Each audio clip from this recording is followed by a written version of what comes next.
সদস্যরা ও তাজিয়া মিছিলকে কেন্দ্র করে ব্যাপক নিরাপত্তা ব্যবস্থা। ডিএমপি কমিশনার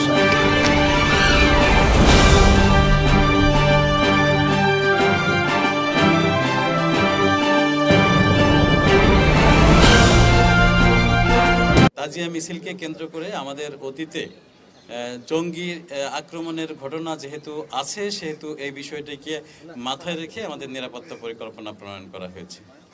মধ্যেই এই নিরাপত্তা ব্যবস্থার সাথে আশেপাশে তল্লাশি কার্যক্রম পরিচালনা করেছি। আমাদের সিভিল পোশাকে গোয়েন্দা কার্যক্রম পরিচালনার জন্য আমাদের সদস্যরা রয়েছে এবং ইউনিফর্মে থাকবে। এবং আমি উল্লেখ করেছি যে এখান থেকে সন্নিহিত বা সংলগ্ন যে সমস্ত উচ্চতর ভবন রয়েছে সেখান থেকে যাতে অন্তর্ঘাতমূলক কোনো কিছু ঘটাতে না পারে সেজন্য সেখানে পুলিশের উপস্থিতি রাখা হয়েছে।